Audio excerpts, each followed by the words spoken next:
What's up, you guys? So I am back with some real tea to spill about none other than Miss Whitney Houston. I did a video about Whitney Houston just the other day. I feel like my last video was about Kim Burrell, who was one of Whitney Houston's best friends, writing a tell-all book about her friendship with Whitney Houston. Y'all know Whitney Houston didn't have the best picker when it came to picking people to be close to her. And so now people are coming out the woodworks writing books about her, like Kim Burrell. And now Whitney Houston's former bodyguard is writing a book about protecting Whitney. But it's not what you think. So we're going to get into the details of his book because it's a tell-all book, but it's not telling on Whitney. Like, he literally was in love with her, and he's telling on all the people that let her stay addicted to drugs and alcohol because they were making money off of her. So we're going to see what he has to say about Bobby, who he's still mad at. He's still mad at Bobby Brown. And he said he's been mad since 1995 when he got fired for trying to help Whitney. But he's spilling tea about everybody in the industry who allowed Whitney to stay addicted to drugs and alcohol. So we're going to get into that in this video. But first, if you're watching, if you haven't yet subscribed, you only got 30 minutes. Do you know you have 30 minutes? Are you kidding me? 30, yes. You only got 30 minutes. We're trying to get to 400,000 subscribers on this channel by the first of the year. And if you're not familiar with this channel, I am Layla Lynn. I cover celebrity news and nostalgia on this channel. So I talk about your favorite celebrities from today and yesterday.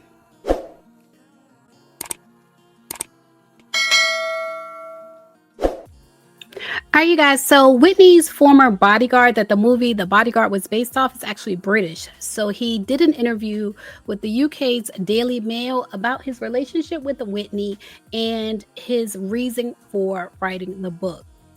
So they say, this is a quote from him. "I was Whitney's bodyguard, but when she laid her head on my shoulder, I was tempted to give up everything." British ex-cop who inspired Kevin Costner's character in the hit film The Bodyguard reveals just how close they were and his one regret. And he is former police officer David Roberts, who first became her bodyguard and then the bodyguard. Like, he inspired the movie, the real life inspiration for Kevin Costner's character in the movie, for which Whitney Houston is most famous. They say the softly spoken Welshman, it's clear, still has strong feelings for the late Whitney Houston, who died at just age 48 from an overdose in 2012. He was her main source of protection through what was the most high-profile time in her career, and that's 1988 to 1995. Now, 1988, I believe they said she was about 23 years old. It's kind of like when she was really becoming like that pop star. They say while there was no real-life romance between Roberts and Whitney Houston, he is honest enough to confess in his memoir, Protecting Whitney, which is published next month, January 2025. It's going to be a lot for Whitney Houston. It's going to be a lot of talk about Whitney Houston 2025. But his memoir is being published next month, and he says that one evening, when Whitney Houston affectionately laid her head on his shoulder, he would have been tempted to give up everything to change the role from professional to personal if he had the chance. Basically, if Whitney had given him the chance. The Daily Mail reports, as well as seeing Whitney Houston's rise to fame, Roberts also witnessed her sad decline as she battled addictions to cocaine and alcohol. And this is what his book is really about, is calling out all of the people who basically supported her in those habits. You know that magic moment when you're early to pick up the kids and end up having a few minutes to yourself? Well, I found the perfect way to entertain myself so those minutes fly by, and that's with Bingo Showdown.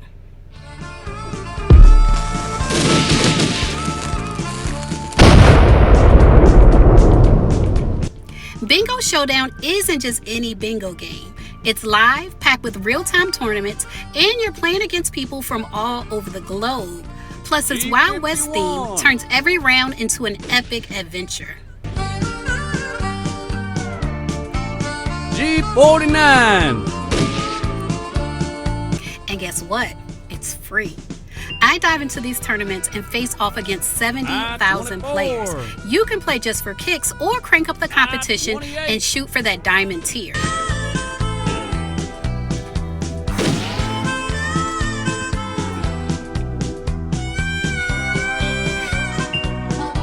So when you find yourself with a spare few minutes and need a little excitement, Bingo Showdown is waiting for you. The Bingo Hall is always open right here on your phone. Click the link below and join me and thousands in the liveliest bingo game ever. I-17. These would eventually lead to her being found, passed away in a hotel bathtub in Beverly Hills 12 years ago. It's clear that Roberts is no fan of Whitney Houston's former husband, Bobby Brown, and he had long believed that their tumultuous marriage would ultimately end disastrously.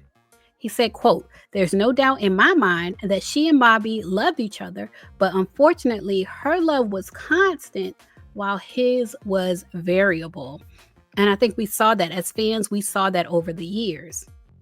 And he said, quote, "Their relationship reminded him," he said, "it reminded me of the DV cases I'd seen as a police sergeant when women would come in demanding that we arrest their husbands. Then the next day, they said they loved them and didn't want to press charges. She was largely of that ilk." That was her relationship with Bobby Brown.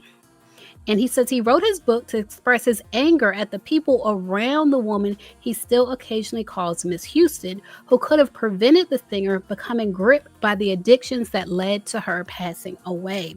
So the tell-all book is about them, the people around her, the enablers, not necessarily her. He said, quote, "Her greatest abuse came from the entertainment industry itself.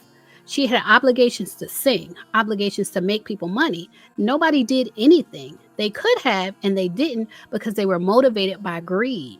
And he recalls in the book how Whitney Houston overdosed in 1995 while on the set of the film Waiting to Exhale. The iconic, the legendary Waiting to Exhale. Whitney Houston overdosed while filming that movie. I don't know if we knew that as fans. He said, quote, "That's when I took a metaphorical bullet for my principal." And he said that he felt obliged to write down his concerns and send a letter to Whitney Houston's lawyers saying that members of her entourage were supplying her with drugs.